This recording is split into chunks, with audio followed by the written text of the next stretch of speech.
Hello, very good morning to all of you. Welcome to my channel NJ medicals. तो इससे पहले वाली video में हमने पार्ट 1 डिस्कस किया था किसका, एडेंसन डिजीज का। तो मैंने आपको बताया था कि एक तरह की डिजीज है जिसमें प्रॉब्लम क्या हो रही है, आपकी एड्रेनल ग्लैंड जो कि आपकी किडनी के ऊपर, दोनों किडनी के ऊपर इस तरह की कॉनिकल शेप की ग्लैंड्स होती हैं। उनके अंदर का जो फर्स्ट पार्ट होता है, अगर मैं इसको कट करूं तो इसके अंदर का ये जो फर्स्ट पार्ट निकलेगा, ये डार्क ब्राउन कलर का, इसको हम एड्रेनल कॉर्टेक्स बोलेंगे। ये एड्रेनल कॉर्टेक्स 3 तरह के हार्मोन को ये सिक्रीट करता है। फर्स्ट है आपका ग्लूकोकॉर्टिकोइड हार्मोन, सेकेंड है आपका एंड्रोजन और थर्ड है आपका एल्डोस्टेरोन हार्मोन। ये 3 हार्मोन को ये सिक्रीट करता है। तीनों का अलग अलग मेन फंक्शन होता है।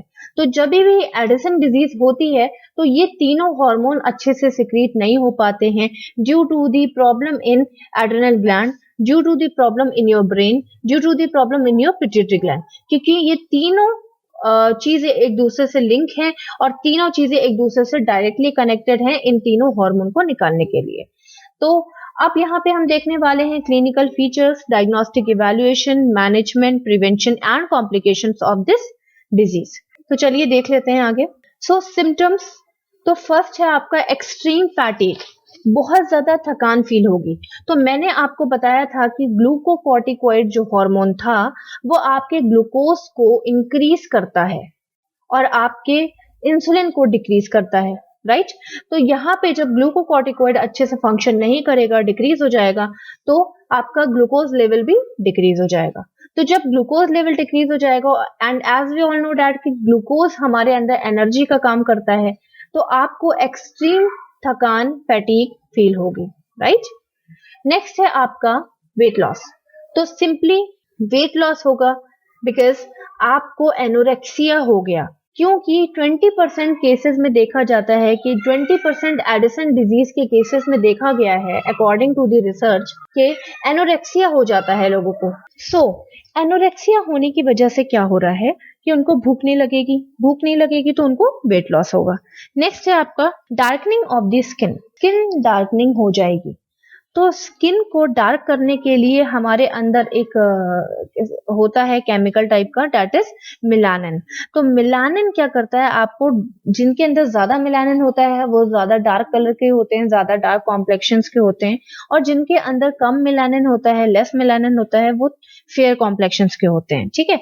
तो यहाँ पे स्किन डार्कनिंग इसलिए होगी क्योंकि आपका जो ACTH था, that is adeno corticotropin hormone. तो एडेनोकॉर्टिकोट्रोपिन हार्मोन क्या है, जब आपका ब्रेन का जो हाइपोथैलेमस होता है उससे कनेक्टेड पिट्यूटरी ग्लैंड होती है, anterior and posterior pituitary gland, ठीक है। तो आपका हाइपोथैलेमस क्या करता है, कॉर्टिकोट्रोपिन रिलीजिंग हार्मोन सिक्रीट करता है।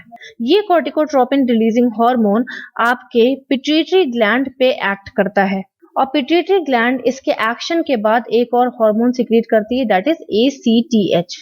ACTH जब यूटिलाइज हो जाता है तो वो मिलानिन को कलेक्ट नहीं होने देता है। अगर ACTH आपका यूटिलाइज नहीं हो रहा है तो वो मिलानिन के लेवल को इंक्रीज कर देता है, और मिलानिन आपके बॉडी को, यानी आपके स्किन को डार्कनेस और पिगमेंटेड बनाता है, ठीक है। तो अब यहाँ पे ACTH रिलीज हो गया। ये ACTH आपके किडनी के ऊपर की जो एड्रिनल ग्लैंड है उस पे जाकर के एक्ट करता है। ये आपकी एड्रिनल ग्लैंड हो गई, इस पे जाकर के एक्ट करता है। फिर ये एड्रिनल ग्लैंड अपने हार्मोन्स रिलीज करना स्टार्ट करती है। प्रॉब्लम यहाँ पे ये हो रही है कि मे बी ये एड्रिनल ग्लैंड जो है वो ACTH को सफिशिएंटली रिसीव ना कर पा रही हो। तो जब ACTH एक जगह कलेक्ट होता रहेगा तो वो मेलानिन को इंक्रीज करेगा, और जब मेलानिन इंक्रीज होगा तो आपकी स्किन पे डार्कनेस दिखाई देगी। नेक्स्ट है आपका लो BP, इवन फेंटिंग। तो मैंने आपको बताया था कि आपका जो ग्लूकोकॉर्टिकोइड है वो आपके BP को इंक्रीज करने में हेल्प करता है। तो जब ग्लूकोकॉर्टिकोइड डिक्रीज हो गया तो आपका BP भी डिक्रीज हो गया। नेक्स्ट है आपका सॉल्ट क्रेविंग। आपको सॉल्ट खाने का इसलिए मन करेगा क्योंकि आपका जो एल्डोस्टेरोन हार्मोन था, एल्डोस्टेरोन क्या कर रहा था कि सोडियम लेवल को मेंटेन करके रख रहा था, सोडियम को वो इंक्रीज करने में हेल्प करता है। तो ये वाला हार्मोन भी अफेक्टेड हो गया। इस हार्मोन में भी प्रॉब्लम हो गई, जिसकी वजह से सोडियम अच्छे से रिलीज नहीं हो पाया। जब ये सोडियम अच्छे से रिलीज नहीं हो पाया तो प्रॉब्लम क्या हुई कि आपको सॉल्ट खाने का मन करेगा। सोडियम इंक्रीज नहीं हो पाया तो आपको अंदर से सॉल्ट की क्रेविंग होगी। नेक्स्ट है आपका लो ब्लड शुगर लेवल। तो जैसा कि मैंने आपको बताया कि ग्लूकोज लेवल को मेंटेन कर रहा था वो ग्लूकोकॉर्टिकॉइड, उसका नेम में भी ग्लूको है, ठीक है। तो ग्लूकोकॉर्टिकॉइड आपके ग्लूकोज को मेंटेन कर रहा था, वो अब मेंटेन नहीं कर पा रहा है, जिसकी वजह से आपको लो ब्लड शुगर हो रही है, जिसको मेडिकल टर्म में हम हाइपोग्लाइसीमिया भी बोलते हैं। नेक्स्ट है आपका नोजिया। वेट लॉस हो रहा है, एनोरेक्सिया हो रहा है, और 20% केसेस में देखा गया है कि एडिसन डिजीज वालों को anorexia, nausea, vomiting, diarrhoea, constipation जैसे सिम्टम्स आते हैं। तो नोजिया, वॉमिटिंग, डायरिया, कॉन्स्टिपेशन कुछ भी यहाँ पर हो सकता है। एब्डोमिनल पेन क्यों होगा? क्योंकि ऑलरेडी कॉन्स्टिपेशन और डायरिया हो रहा है। नेक्स्ट है आपका मसल पेन। तो मसल पेन इसलिए होगा क्योंकि मसल्स में एनर्जी नहीं मिल रही है। जैसा कि मैंने आपको बताया कि ग्लूकोज डिक्रीज हो गया है, ग्लूकोज डिक्रीज होने की वजह से मसल में वीकनेस आ जाएगी और मसल्स क्या करेंगे? पेन करेंगे। इरिटेबिलिटी इसलिए होगी क्योंकि आपकी बॉडी के जो पार्ट्स हैं वो सफिशिएंट वर्क नहीं कर रहे हैं, आप फिजिकल एक्टिविटी भी सही से नहीं कर पा रहे हो और डेली एक्टिविटी में भी डिले हो रहा है, जिसकी वजह से आपको इरिटेशन फील होगी। डिप्रेशन क्यों फील होगा? क्योंकि जब बॉडी में ग्लूकोज लेवल कम हो रहा है, मतलब एनर्जी कम हो रही है, वो एनर्जी आपकी पूरी बॉडी में यूटिलाइज होती है, इवन आपके ब्रेन में भी यूटिलाइज होती है। तो जब ये एनर्जी आपको नहीं मिलेगी तो आपका ब्रेन क्या होगा? वो प्रॉपर फंक्शन नहीं कर पाएगा और डिप्रेस हो जाएगा। नेक्स्ट है आपका hair loss, sexual dysfunction in womens. Hair loss इसलिए होगा क्योंकि आपके हेयर फॉलिकल्स को भी एनर्जी ग्लूकोज के फॉर्म में नहीं मिल रही है, इसलिए आपके बाल झड़ने लगेंगे। साथ ही एंड्रोजन, मैंने आपको बताया था कि 3 हार्मोन का प्रॉब्लम होती है यहाँ पे, एक तो ग्लूकोकॉर्टिकॉइड, एक आपका एंड्रोजन और एक आपका एल्डोस्टेरोन। एल्डोस्टेरोन सोडियम को मेंटेन कर रहा था, जो कि यहाँ पे मेंटेन नहीं हो पा रहा है। एंड्रोजन आपके सेक्सुअल कैरेक्टरिस्टिक को मेंटेन कर रहा था, जो कि अब यहाँ पे सेक्सुअल कैरेक्टरिस्टिक मेंटेन नहीं हो पा रहे हैं। और ग्लूकोकॉर्टिकॉइड के तो बहुत सारे फंक्शन है। नेक्स्ट देख लेते हैं डायग्नोस्टिक इवैल्यूएशन। सबसे पहले हम क्या करेंगे? हिस्ट्री कलेक्शन करेंगे। तो डायग्नोस्टिक इवैल्यूएशन में सबसे पहले हमने क्या किया? हिस्ट्री कलेक्शन किया। हिस्ट्री कलेक्शन में हमें प्रीवियस हिस्ट्री आपकी एड्रिनल ग्लैंड की पूछनी है, पिट्यूटरी ग्लैंड की पूछनी है, ब्रेन की पूछनी है। किस चीज की हिस्ट्री? ट्यूमर की हिस्ट्री, कि कहीं ऐसा तो नहीं कि उनका कोई ट्यूमर का ट्रीटमेंट चल रहा हो, एड्रिनल ग्लैंड, पिट्यूटरी ग्लैंड या ब्रेन का। साथ ही साथ इन्फेक्शन तो नहीं हुआ है, कहीं ऐसा तो नहीं कि किडनी में कोई इन्फेक्शन हुआ होगा या किडनी से वो इन्फेक्शन आपके एड्रिनल ग्लैंड में चला गया हो, या डायरेक्ट एड्रिनल ग्लैंड में कोई इन्फेक्शन तो नहीं हुआ है, ब्रेन में कोई इन्फेक्शन तो नहीं हुआ, या पिट्यूटरी ग्लैंड के अंदर तो कोई इन्फेक्शन नहीं हुआ। साथ ही साथ हिस्ट्री ऑफ द टीबी हमें पूछना है कि ऐसा तो नहीं कि ट्यूबरक्लोसिस की हिस्ट्री हो सकता है कि एड्रिनल ग्लैंड या किडनी में या कहीं पर ट्यूबरक्लोसिस हो गई हो। एचआईवी और फंगल इन्फेक्शन की भी आप हिस्ट्री पूछ सकते हो सकता है कि एचआईवी एड्स हुआ हो। एचआईवी एड्स में क्या होता है कि सारे ऑर्गन आपके डिक्रीज कर देते हैं फंक्शन करना, और अंदर इन्फेक्शन के हाई चांसेस बढ़ जाते हैं। क्यों? क्योंकि एचआईवी का फुल फॉर्म ही है human immuno deficiency virus. Human की इम्यून डिफिशियंसी करता है, यानी कि इम्यून सिस्टम को डेफिसिट करता है। तो जब एक बार आपका इम्यून सिस्टम डेफिसिट हो जाएगा तो आपको किसी भी तरह का इन्फेक्शन इजिली लग जाएगा। नेक्स्ट है आपका, हो सकता है कि उनके पास रिपोर्ट हो माल फॉर्मेशन की, कंजेनाइटल माल फॉर्मेशन की। कंजेनाइटल माल फॉर्मेशन के बारे में आप पूछ लोगे, ये एक तरह का माल फॉर्मेशन होता है जिसमें कोई ना कोई ऑर्गन कंप्लीटली बन नहीं पाता है और ये बाय बर्थ डिफेक्ट होता है। हो सकता है कि एड्रिनल ग्लैंड एब्सेंट हो, एक हो सकता है कि हाफ बनी हो और वो माल फंक्शन कर रही हो। इसके अलावा ब्रेन डैमेज की, ब्रेन इंजरी की, प्रीवियस एक्सीडेंट की, previous surgery of adrenal gland की हिस्ट्री आप ले लोगे, जिससे आपको ये पता चल जाएगा कि इन सब की वजह से आपका डायरेक्ट एड्रिनल ग्लैंड पे इफेक्ट पड़ रहा है। नेक्स्ट आ जाते हैं फिजिकल एग्जामिनेशन। तो फिजिकल एग्जामिनेशन में आप सबसे पहले वाइटल्स चेक करोगे, जिसमें आपको पल्स रेट डिक्रीज मिलेगा, रेस्पिरेशन नॉर्मल मिलेगा, टेम्परेचर में भी हाई मिलेगा, इन्फेक्शन है, बीपी आपको डिक्रीज मिलेगा, क्योंकि जो कार्डियक मसल्स हैं वो वीक फंक्शन कर रही हैं, क्योंकि ग्लूकोज एज एन एनर्जी उसको नहीं मिल रहा है। नेक्स्ट आ जाते हैं हेड टू टो एग्जामिनेशन होगा। हेड टू टो एग्जामिनेशन में सबसे पहले आता है आपका फेस, जिसमें आपको एंजाइटी, डिस्कम्फर्ट, इरिटेशन मिल जाएगा। उसके बाद आपकी नजर पड़ेगी स्किन पे, इंस्पेक्शन करोगे स्किन का, जिसमें आपको पिगमेंटल डिस्कलरेशन ऑफ द स्किन मिलेगा, जो कि मैंने आपको प्रीवियस इसमें दिखाया हुआ है। इस तरह से स्किन का डिस्कलरेशन आपको मिल सकता है इस तरह से। नेक्स्ट है आपका मूड। आप उनसे बात करोगे तो वो थोड़ा सा आपको डिप्रेस आंसर करेंगे, स्लो आंसर करेंगे, इंटरेस्ट नहीं लेंगे, तो मूड डिप्रेशन, मूड डिसऑर्डर या मूड डिप्रेशन आपको उसमें मिल जाएगा। देन पेन के लिए आपको उनसे पूछ लेना है कि पूरी बॉडी में कहाँ कहाँ पेन हो रहा है, ज्यादा वीकनेस तो नहीं लगती है, diarrhoea, vomiting, nausea, constipation, abdominal pain जैसी चीजें तो नहीं हो रही हैं। ये पूछने के बाद आप सीधे सीधे उनका ब्लड टेस्ट करा लोगे। ब्लड टेस्ट में आपको सोडियम लेवल, कॉर्टिसोल लेवल, और कॉर्टिसोल मीन्स ग्लूकोकॉर्टिसोल, ठीक है, और आपको सेक्स हार्मोन का लेवल पता चल जाएगा। नॉर्मल सोडियम लेवल बॉडी में कितना होता है? नॉर्मली सोडियम लेवल बॉडी में होता है 135 से 145 MEQ per litre, that is milli equivalent per litre. मैं नोट कर देती हूँ, सोडियम लेवल है ये 135 से 145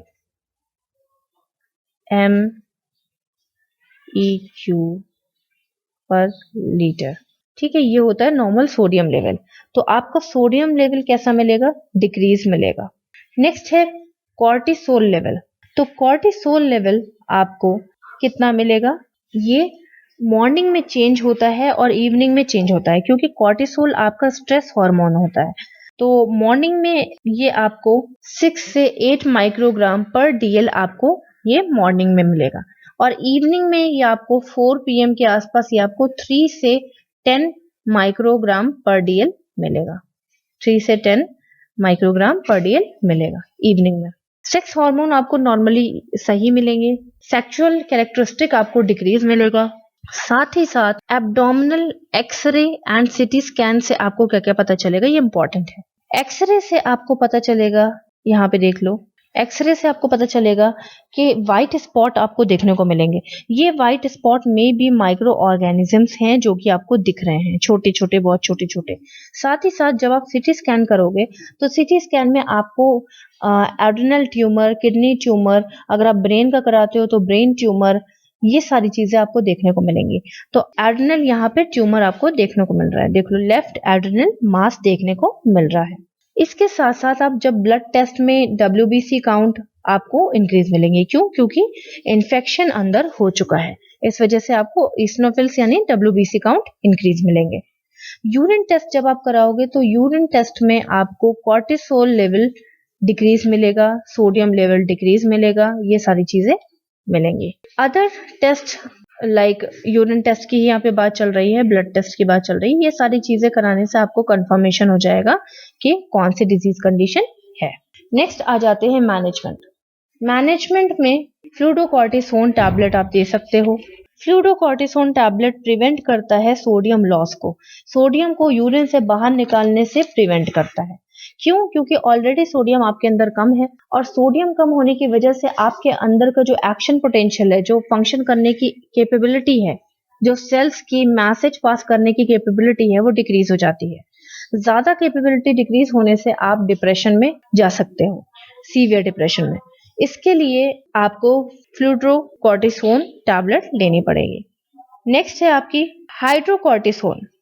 तो हाइड्रोकॉर्टिसोन टैबलेट हम क्यों ले रहे हैं? जिससे कि आपके बॉडी को काम डाउन करे, आपके इम्यून रिस्पॉन्स को भी डिक्रीज करे। आपके इम्यून रिस्पॉन्स की वजह से भी क्या हो रहा है, यहाँ पे आपकी बॉडी में, आपके ऑर्गन में डिस्ट्रक्शन हो रहा है। क्योंकि मैंने आपको पिछले ही इसके फर्स्ट पार्ट में बताया था कि 2 तरह के आपके होते हैं types of Addison disease, 2 types के होते हैं, that is primary and secondary. Primary में डायरेक्ट आपकी जो एड्रेनल ग्लैंड होती है उसके अंदर ऑटो इम्यून डिसऑर्डर हो जाता है, यानी कि उसी की इम्यून सेल्स या उसी की एंटीबॉडीज उसी ग्लैंड को किल करने लगते हैं। तो इस चीज से बचाने के लिए हाइड्रोकॉर्टिसोन आप यूज करोगे। नेक्स्ट है आपका DHEA, that is dehydroepiandrosterone. तो ये एक तरह की मेडिसिन है, ये प्रोड्यूस करती है कि एल्डोस्टेरॉन को प्रोड्यूस करने में हेल्प करती है। एल्डोस्टेरॉन एक तरह का हार्मोन है जो कि आपके एड्रेनल कॉर्टेक्स से रिलीज होता है। इसके साथ साथ ये सेकेंडरी सेक्सुअल कैरेक्टरिस्टिक को कंप्लीट कराता है। What is this secondary sexual characteristic? Secondary sexual characteristic means होता है आपके बॉडी शेपिंग, आपके बॉडी चेंज होना अकॉर्डिंग टू योर एज। जैसे कि 18 के एज में आपकी वॉइस चेंज होती है, आपके हेयर्स निकलते हैं, आपके चेस्ट ब्रेस्ट में चेंजेस होते हैं, आपके बैक में, हिप्स में, हाइट में। ये सारी चीजें कौन करा रहा है? आपका एंड्रोजन करा रहा है। इसके साथ साथ डेक्सामेथासोन ले सकते हो आप। डेक्सामेथासोन जो है वो प्रिवेंट करता है इन्फ्लेमेशन और इन्फेक्शन से। नेक्स्ट प्रीडेनाइसोलोन ले सकते हो। ये क्या करता है कि ये भी आपके इन्फ्लेमेशन को कम करता है, साथ ही साथ ये आपके इम्यून सिस्टम को भी डिक्रीज करता है। जो कि इम्यून सिस्टम आपका आपके ही ऑर्गन को किल कर रहा था, उसको डिक्रीज करता है। नेक्स्ट आ जाते हैं नर्सिंग मैनेजमेंट में। नर्सिंग मैनेजमेंट में आपको क्या करना है कि एडिसन्स क्राइसिस को मॉनिटर करना है।